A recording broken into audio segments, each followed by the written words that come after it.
इस अखिल भारतीय साहित्य मंच की ओर से आयोजित आज का काव्य सम्मेलन में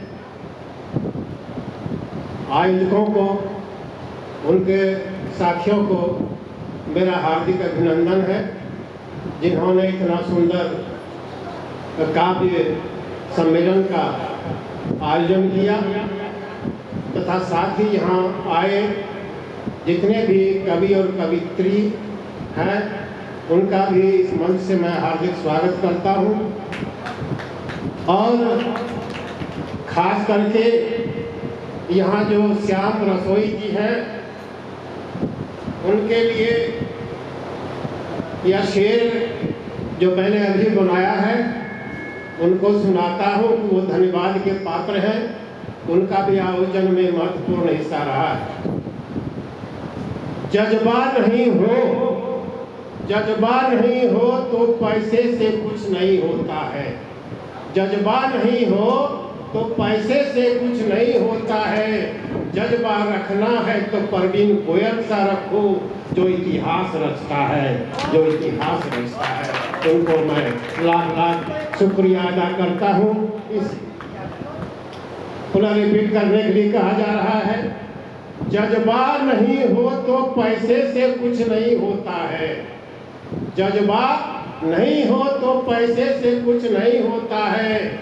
जज्बा रखना है तो परवीन गोयल सा रखो जो इतिहास रचता है, जो इतिहास रचता है। उसके बाद कवियों के प्रति, चूंकि यहाँ तो कलमकार है, उनके बारे में लिखना है।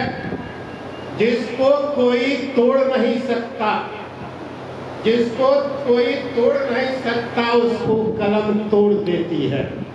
जिसको कोई तोड़ नहीं सकता उसको कलम तोड़ देती है। चलती है जब यह पूरे दमखम से तो सरकार बदल देती है। चलती है पूरे दमखम से तो यह सरकार बदल देती है। जान देना है,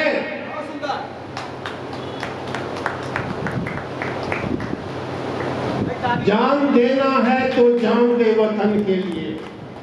जान देना है तो जान दे वतन के लिए। क्यों जान देता है एक दुल्हन के लिए। अगर जान देगा तू वतन के लिए, लोग चंदा करेंगे तेरे कफन के लिए। लोग चंदा करेंगे तेरे कफन के लिए। उसके बाद मैं गजल की दो पंक्तियां मैं कहना चाहता हूं। प्यार में इस कदर क्यों रुला दिया, प्यार में इस कदर क्यों रुला दिया। जा रहे थे कहीं मगर क्यों बुला लिया। प्यार में इस कदर क्यों रुला दिया।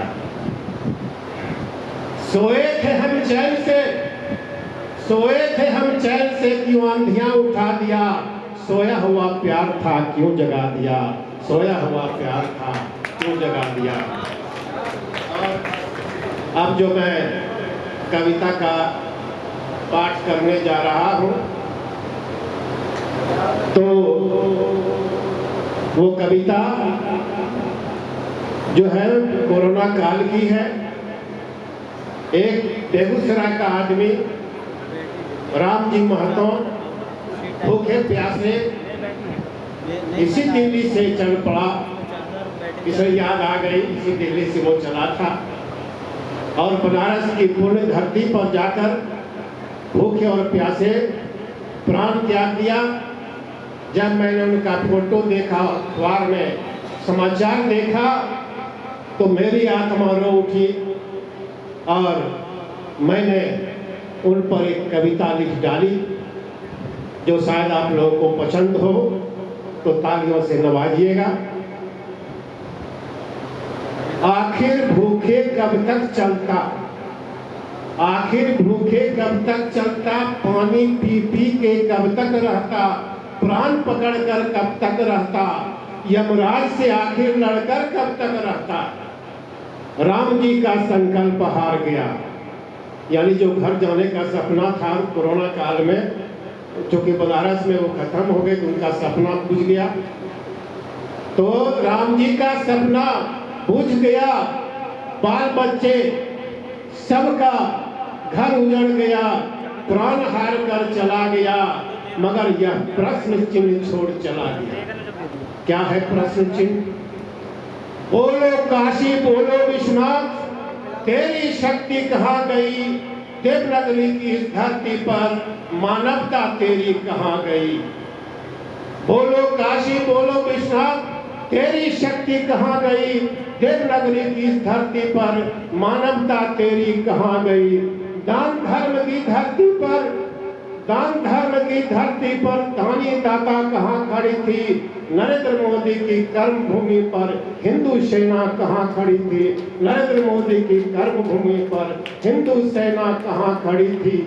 इस दुख दर्द के दरवाजे पर, इस दुख दर्द के दरवाजे पर सरकार कहाँ खड़ी थी? इस दुख दर्द के दरवाजे पर सरकार कहाँ खड़ी थी? बनारस की पुण्य भूमि पर जब राम जी महतो की लाश पड़ी थी, राम जी महतो की लाश पड़ी थी। असत्ता शासन, असत्ता शासन क्या फर्ज निभाया है? असत्ता शासन क्या फर्ज निभाया है? लॉकडाउन की क्रूर बेला में अनगिनत लाश दफनाया है। कोरोना काल के क्रूर काल में अनगिनत लाश दफनाया है। मेहनत से जो रास खड़ा कर जाता है, जो गरीब है, जो मजदूर है, उसी के विकास पर, उसी के कर्म पर यह विकास का महल खड़ा होता है और वो बनारस की धरती पर जाकर प्राण त्याग देता है भूखे प्यासे। असत्ता शासन क्या फर्ज निभाया है? लॉकडाउन की क्रूर बेला में अनगिनत लाश दफनाया है। राजघाट में अमर ज्योति, राजघाट में अमर ज्योति गांधी की जलती है। राजघाट में अमर ज्योति गांधी की जलती है। फिर क्यों हिंदुस्तान में भूख से मौत मिलती है? फिर क्यों हिंदुस्तान में भूख से मौत मिलती है? याद रखना, याद रखना, गरीब मजदूरों की आह खाली नहीं जाती है। याद रखना, गरीब मजदूरों की आह खाली नहीं जाती है। या तो सरकार जाती है या सल्तनत जाती है, या तो सरकार जाती है या सल्तनत जाती है। और एक कविता का पाठ ईमानदारी पर कर रहा हूं, जिस पर पटना के राष्ट्रीय पुस्तक मेला में मुझे प्रथम पुरस्कार मिला था। उसको मैं रख रहा हूं।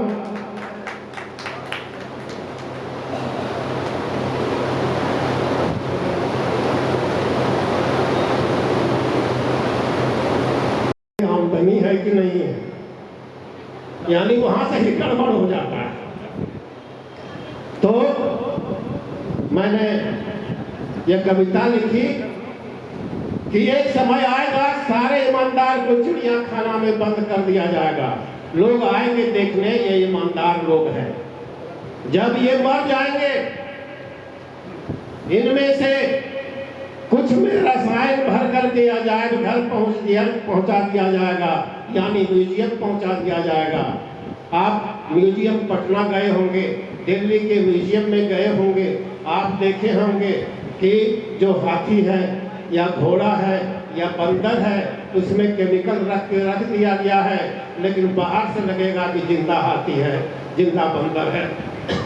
वह केमिकल के बल पर रखा जाता है। तो कहता है उसमें से कुछ में रसायन भर करके अजायब घर पहुंचा दिया जाएगा। लोग आएंगे देखने, ये ईमानदार लोग थे। ईमानदार लोग खत्म हो जाएंगे, तो ये ईमानदार लोग थे। बाकी बचे का जीवाश्म बना दिया जाएगा। जीवाश्म किसको कहते हैं? चाहे वह आदमी हो, चाहे जानवर हो या वृक्ष हो। जब पृथ्वी के नीचे परत बाय परत दर में वह दब जाती है, तो लाखों करोड़ों के बाद, वर्षों के बाद वह पत्थर में बदल जाता है, जिसको जीवाश्म कहते हैं। यहाँ का तो म्यूजियम भी नहीं है, लेकिन पटना के म्यूजियम में जैसे घुसिएगा, राइट साइड में एक लंबा सा रूम है जिसमें 62 फीट का चीड़ के पेड़ का जीवाश्म है। उसको ठोकिएगा तो लगेगा कि यह पत्थर में बदल गया है। और उसकी उम्र क्या है जानते हैं? 2 करोड़ वर्ष है। तो वही मैंने लिखा, बाकी का जीवाश्म बना दिया जाएगा, तब इसके जीवाश्म का अध्ययन चलेगा और जीवाश्म के अध्ययन से इसकी उम्र का पता लगाया जाएगा। उम्र किस प्रकार से लगता है? कार्बन विधि से, कार्बन डेटिंग मेथड से, मतलब कि 20,000 से लेकर के करोड़ों वर्ष जो जीवाश्म होता है उसका उम्र पता लगाया जाता है। तो बाकी का जीवाश्म बना दिया जाएगा, तब उस जीवाश्म का अध्ययन होगा तो उनके उम्र का पता लगाया जाएगा। उनके उम्र का पता लगते ही यह पता चलेगा कि यह ईमानदार लोग कितने वर्ष पुराने हैं या कितने दिन पहले ये ईमानदार लोग होते थे। उसके बाद इनके ईमानदारी के जीन पर शोध चलेगा। ध्यान दीजिएगा, जीन जो होता है हमारे शरीर में, जैसे मकान ईंट से बनता है, उसका शरीर जो है वह कोशिका से बनता है, उसमें क्रोमोसोम्स पाया जाता है। उस क्रोमोसोम्स में जो है जीन पाया जाता है। जीन क्या है? वह आदमी के अंदर गुणों को दर्शाता है। तो जो ईमानदारी का जीन है, तो ईमानदारी के जीन पर शोध चलेगा और ईमानदारी के जीन का पता चलते ही इच्छुक व्यक्ति में वो जीन समाहित कर दिया जाएगा। आगे इसी विधि से ईमानदार बनाया जाएगा, आगे इसी विधि से ईमानदार बनाया जाएगा, आगे इसी विधि से ईमानदार बनाया जाएगा। और अंत में उसके बाद मौका मिलेगा करेंगे। एक बुढ़ापा पर है जो यह समाज को संदेश देना चाहते हैं कि आजकल के जो नव पीढ़ी है वह माता पिता का आदर करना या गांव गमई में अपने से बुजुर्गों का आदर करना भूल गया है। और मैं तो देख रहा हूँ, पढ़ रहा हूँ, सुन रहा हूँ, 80 करोड़ का मालिक भी वृद्धाश्रम चला जाता है। जो कलयुगी बेटा है उसके दर्द से, उसकी पत्नी के दर्द से वह बेचारा चला जाता है वृद्धाश्रम में और बुजुर्ग वृद्धाश्रम में भेज देता है। वो किसी गरीब घर की माँ और पिता नहीं जाता। जो अच्छे घर के लोग होते हैं उनके घर के माता पिता रुष्ट होकर के चले जाते हैं या उनको पहुंचा दिया जाता है। उसी पर लिखा, क्या क्या सपने थे, अपना घर होगा, छोटा परिवार होगा, बड़ा खुशहाल होगा, बेटा जवाहरलाल होगा, बेटा जवाहरलाल होगा, समाज का आदर्श, राष्ट्र का गौरव, बुढ़ापे का सहारा होगा, मेरा बेटा श्रवण कुमार होगा, मेरा बेटा श्रवण कुमार होगा। मगर सब सपने चूर हो गए, सब सपने चूर हो गए, इंद्रधनुष की तरह मिट गए, मिट्टी में पड़कर दब गए, कब्र में पड़कर रह गए। आशाओं पर पानी फिर गया, आशाओं पर पानी फिर गया, अरमानों का जनाजा निकला, अरमानों का जनाजा निकला, जिंदगी चलाए शमशान बन गया। यानी जिंदा में लोग चलाए शमशान बन जाता है। घर के जो पुतौर या बेटा होता है उसके साथ ऐसा दुर्व्यवहार करता है, घर में वह चलाए शमशान की तरह हो जाता है, उसकी पूछ खत्म हो जाती है, तो चलाए शमशान बन जाता है। वह गृह स्वामी से बूढ़ा कुत्ता बन जाता है, वह गृह स्वामी से बूढ़ा कुत्ता, यानी जो घर का मालिक था बूढ़ा कुत्ता के समान हो जाता है। मैं यहाँ पर उस बूढ़े कुत्ते की तुलना जो कलयुगी बेटा या उसकी पुतहू जो तिरस्कृत करती है सास और ससुर को, उसके संदर्भ में मैंने लिखने का काम किया है।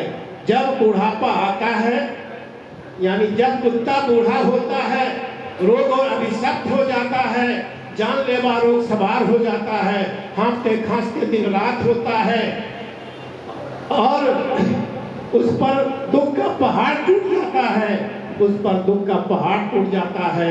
डांट फटकार से इलाज होता है, लाठी डंडे से सत्कार होता है, मगर वफादारी की चौखट पर सवार होता है। कुत्ता को भी मारते रहिएगा, वो वफादारी निभाता है। माता पिता को भी मार के भगाइएगा, फिर भी कभी भी वो नहीं चाहता कि संतान का अहित हो जाए। जिस बेटे के लिए वह माँ, वह पिता कितनी मेहनतें, कितनी मन्नतें मांगती हैं, और वह बेटा एक दिन माँ बाप को वृद्धाश्रम पहुंचा देता है। घर घर का बुढ़ापा कहता है, घर घर का बुढ़ापा कहता है। बड़ा दुखद इतिहास होता है। झरते नहीं आंखों से आंसू जब बातों के झाड़ू लगते हैं, झरते नहीं आंखों के आंसू जब बातों के झाड़ू लगते हैं। अरे फूट फूट कर रोती है आत्मा, अरे फूट फूट कर रोती है आत्मा जब बेटा कुत्ता विदेशी घर में रख माँ बाप को वृद्धाश्रम की राह दिखाता है, अपनी शान बढ़ाता है। क्या करो, क्या करो, फूट फूट कर रोती है आत्मा जब कुत्ता विदेशी घर में रख बेटा वृद्धाश्रम की राह दिखाता है। क्या करो, झार झार के आंखों से आंसू, क्या करो, झार झार के आंखों से आंसू गम को दूर भगाता हो। बूढ़ा कुत्ता और मैं साथ साथ सोता हूँ, वो अपनी आंसुओं में अपनी और मैं अपनी आंसुओं में अपनी बुढ़ापे का दुखद इतिहास लिखता हूँ, लिखता हूँ। और मौका दीजिएगा तो और भी कविता पाठ। जी जी जी, धन्यवाद। बहुत बहुत आभार आपका दादा।